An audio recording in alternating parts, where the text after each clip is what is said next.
저희들은 사순절의 기간을 지내고 있습니다. 또한 그 사순절 기간 가운데 고난주간을 지내고 있습니다.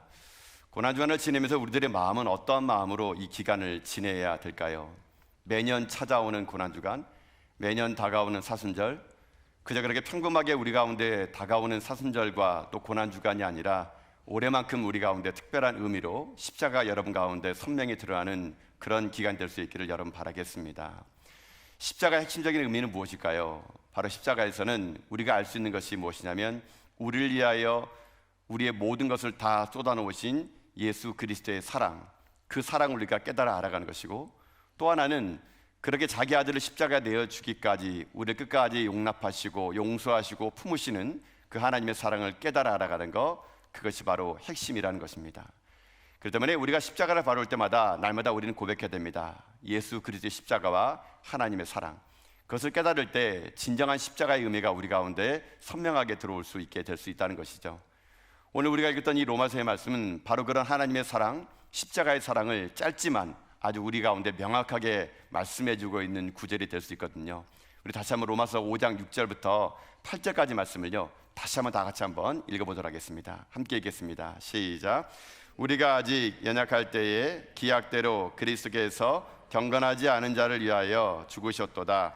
의인을 위하여 죽는 자가 쉽지 않고 선인을 위하여 용감히 죽는 자가 혹 있거니와, 우리가 아직 죄인 되었을 때에 그리스도께서 우리를 위하여 죽으심으로 하나님께서 우리에 대한 자기의 사랑을 확정하셨느니라. 아멘. 오늘 본문에 보게 되면 하나님은 우리를 사랑하시다 그럽니다. 여러분, 하나님 여러분을 사랑을 믿습니까? 하나님은 우리를 사랑하십니다. 근데 언제부터 우리를 사랑하셨을까요? 하나님은 도대체 언제부터 우리를 사랑하시기로 작정하셨을까요? 오늘 본문에 보게 되면은 그렇게 하나님이 우리를 언제부터 사랑했는지에 대한 그 사랑의 시점이 나오게 되는데요, 6절에 보게 되면은 우리가 연약할 때부터 사랑했다 그럽니다. 연약할 때. 이 연약하다라는 말이 무슨 말이냐면요, 그냥 우리가 아는 것처럼 어린아이처럼 힘이 없고 그리고 능력이 없는 사람을 연약하다라고 하는데, 이 연약함은 그런 뜻이 아닙니다. 오늘 이 말씀하고 계시는 이 연약함이란 어떤 거냐면요, 하나님 앞에서 우리가요 아름다운 구석이라고는 하나도 찾을 수 없는 완전한 절망적인 상태, 여러분, 이게 바로 연약함이라는 겁니다. 그러니까 하나님 앞에서 우리는요 그 어떤 소망도 품을 수 없고 하나님 앞에서는 절망밖에 될 수 없는 상태, 그게 바로 연약할 때라는 겁니다. 하나님은 언제부터 우리를 사랑하셨느냐? 바로 이렇게 우리가 소망도 없고 하나님 앞에서 아름다운 구석이라고는 하나도 찾을 수 없는 이런 아주 연약할 때부터 하나님은요 우리를 사랑하시기로 작정하시다 그럽니다. 또 6절 말씀을 계속 보게 되면은 또 언제 그렇게 사랑했냐면요, 기약대로 그리스도께서 경건치 않는 자를 위해서 죽었대요. 언제 우리를 사랑했냐면요, 우리가 경건치 않을 때부터 하나님은요 우리를 사랑하시기로 작정했다 그럽니다. 경건치 않다는 게 무엇입니까? 거룩하지 않다는 거거든요. 거룩하지 않다는 게 무엇입니까? 우리가요 세상 사람들과 똑같다는 겁니다. 우리가 하나님을 아는 백성이라 하지만 우리는 경건의 모양이 있지 경건의 능력이 없고 거룩함도 없는, 전혀 세상 사람들과 구별됨이 없는 그런 우리들, 그런 경건치 않을 그때부터 하나님은요 우리를 사랑하시기로 작정했다 그럽니다. 그러니까 우리가 연약할 때, 또 경건치 않을 때, 또 언제 우리를 사랑했냐? 오늘 본문에 있는 말씀 8절에 보게 되면요, 우리가 죄인 되었을 때부터 하나님 우리를 사랑하시다 그럽니다. 우리가 의인이 아니라는 겁니다. 우리가 선한 일을 한 것이 아니라는 겁니다. 우리가 깨끗하고 도덕적이고 남들 보기에도 박수마다한 그런 존재가 아니라 죄인 되었을 때, 내가 봐도 내가 죄인인 것처럼 보이고 상대방이 나를 죄인처럼 보일 때, 바로 그때부터 하나님은요 우리를 사랑하시기로 작정했다는 것이거든요. 그러니까 오늘 이 로마서에 있는 말씀만 가지고 본다 그러면은 하나님 우리를 언제부터 사랑했느냐?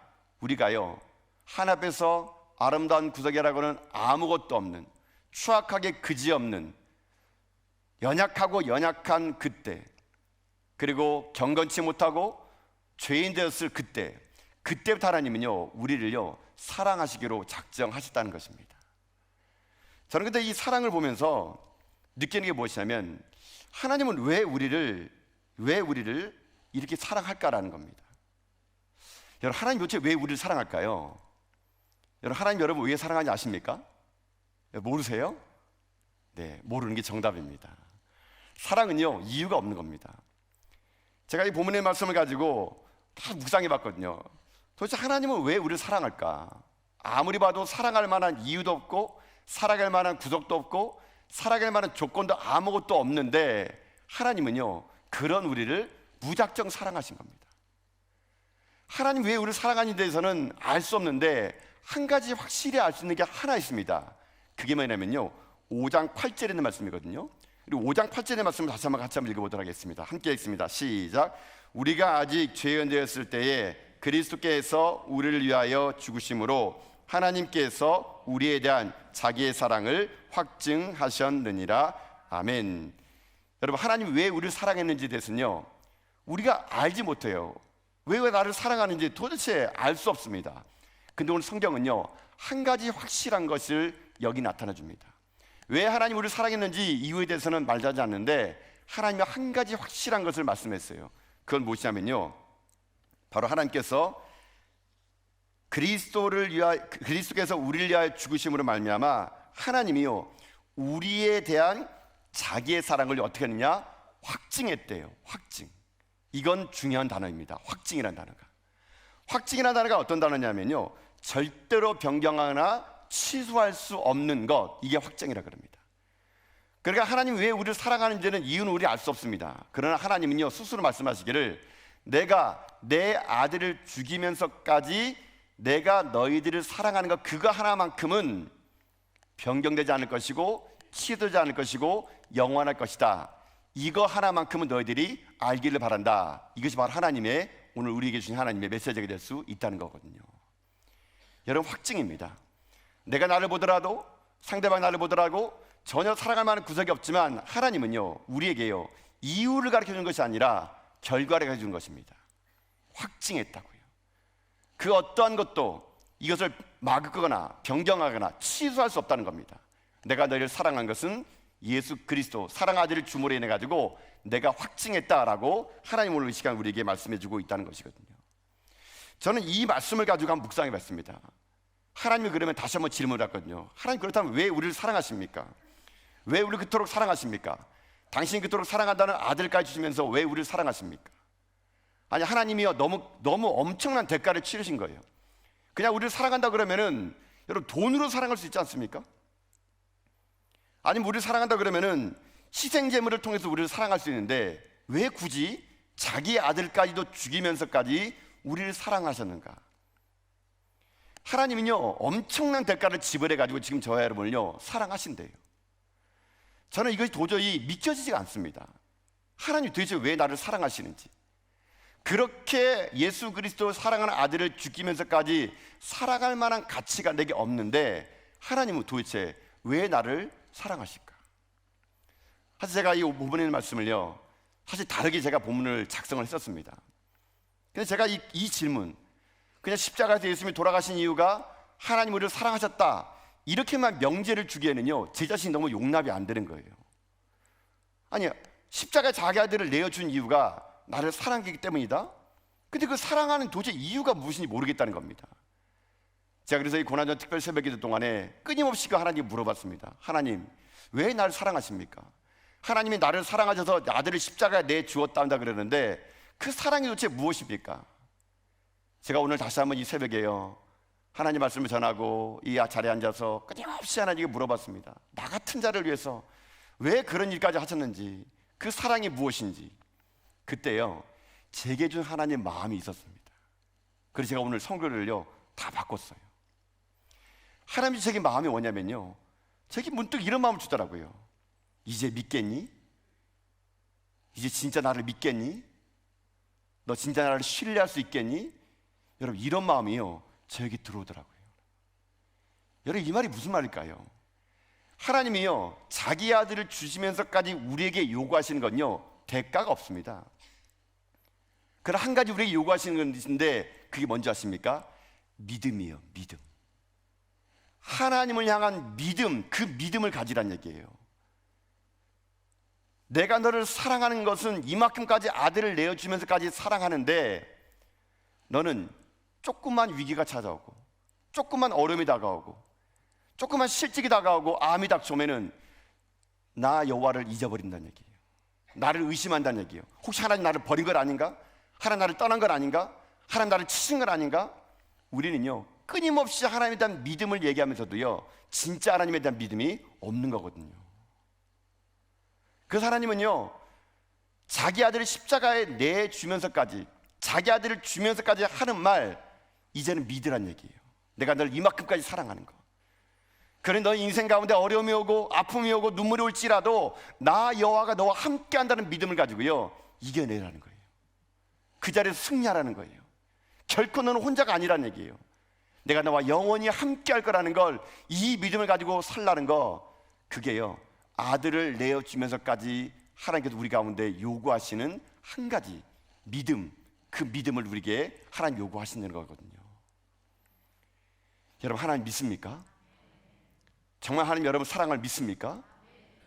여러분 그렇다면요 우리는 이 고난주간을 지내고 또 사순절을 지나고 나서요 우리는 어찌 보게 되면 또다시 십자가를 얘기 안 할지 모릅니다.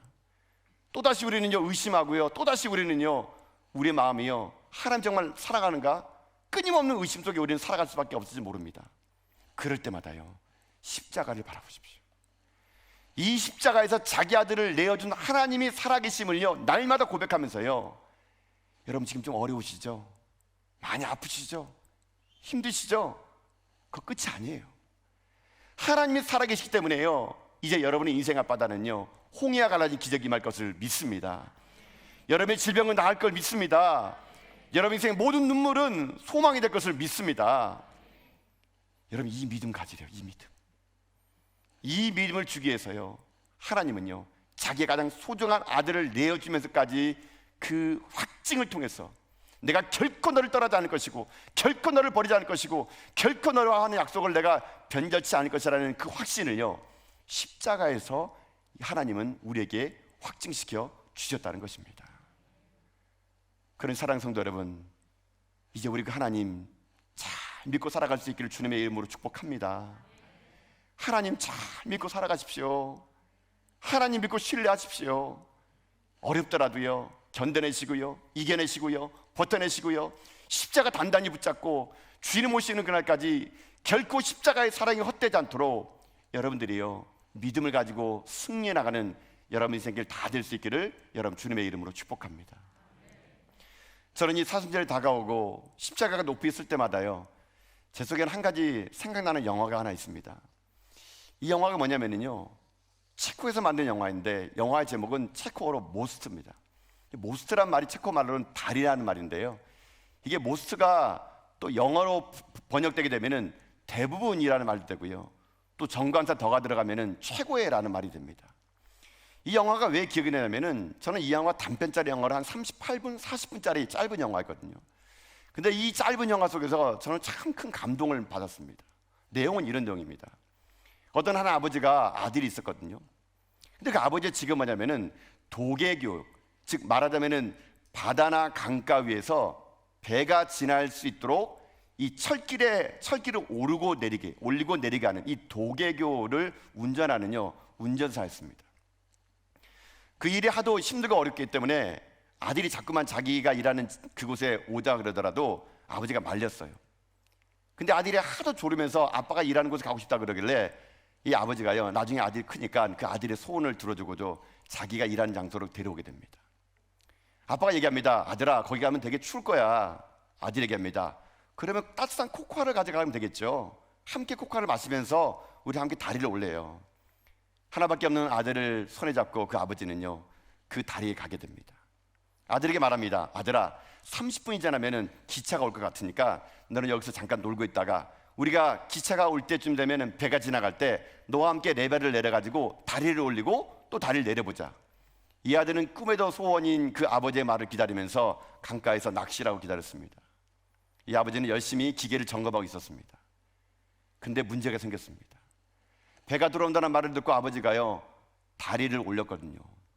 배가 무사히 빠져나갔는데 예상 외의 일이 생겨버린 겁니다. 기차가 너무 빨리 와버린 거예요. 다리가 올렸다는 신호를요 기찻길에서는 빨간 신호등으로 계속적으로 빨간불을 비춰줬지만 그 기관사는요 그 빨간불을 못합니다. 기차는요 지금 다리가 올려진 그 상태에 있는 도객을 향해서 전속력으로 달려오고 있었습니다. 아버지는 기계를 점검하느라고 기차 소리를 듣지 못했습니다. 그때 저 멀리에서 기차 소리를 들은 것은 아들이었습니다. 아들은요 아버지가 소리 지릅니다. 아빠, 지금 기차가 달려오고 있어요. 아빠를 외쳤지만 아빠는요 지금 기계를 손보느라고 그 소리를 듣지 못합니다. 아들은요 급기야요 그동안에 아빠한테 들었던 이야기를 가지고 수동으로 그 다리를 내리려고 다리로 뛰어가게 됩니다. 조그만 체구에서 문을 개폐하고 수동으로 레벨을 잠근다고 수동으로 다리를 내리라는 그때 그만 그 기계실하는 아들이 빠져버리게 됩니다. 나중에 그 아버지가 저 멀리서 기차가 오는 소리를 듣고 아들을 찾았지만 이미 아들이요 기계실에 빠진 상태를 보게 된 거예요. 이제 아버지는 결정을 해야 됩니다. 만약에 지금 아버지가 이 기계의 레바를 내리게 되면 이 다리가 내려진과 동시에 기계실에 빨려든 아들은요 죽고 맙니다. 그럼 만약에 이 아버지가요 다리를 내리지 않고 아들을 구하러 가게 되면요 그 기차에 있는 수십 명의 사람은 차디찬 강물 속으로 빠져들게 될 수밖에 없게 됩니다. 여러분, 그때 이 아버지는요 어떤 선택을 하게 됐을까요? 이 시간 우리가 짧은 영상을 함께 이 시간 함께 보도록 하겠습니다.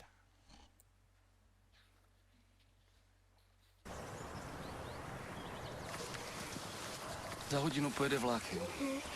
Za 30 minut pro tebe přijdu a půjdeme nahoru a budeme pouštět šoupátka, jo. Položíme most. No, mostem položíme most, jo? Jo! 30 minut sedět, nikam neběhat. Jasný? Jasný. Tak jo. Tak čau.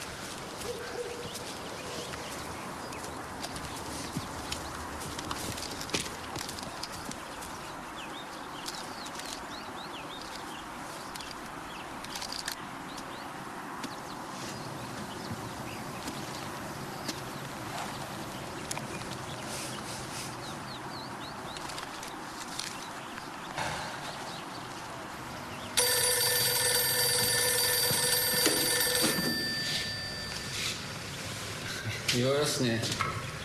Už ho vidím, ten tvůj samovar. Jo? Ahoj.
Láďo!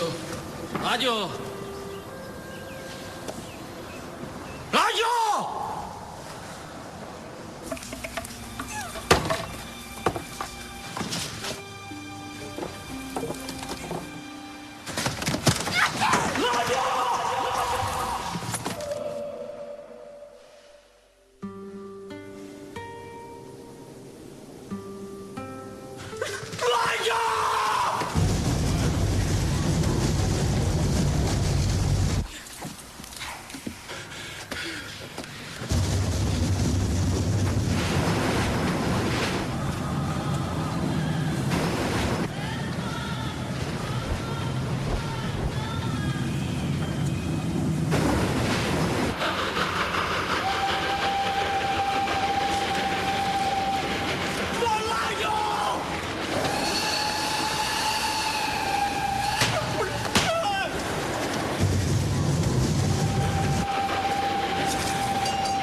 Tady na mostě je hrozná zima. Si vezmeme horkou čokoládu.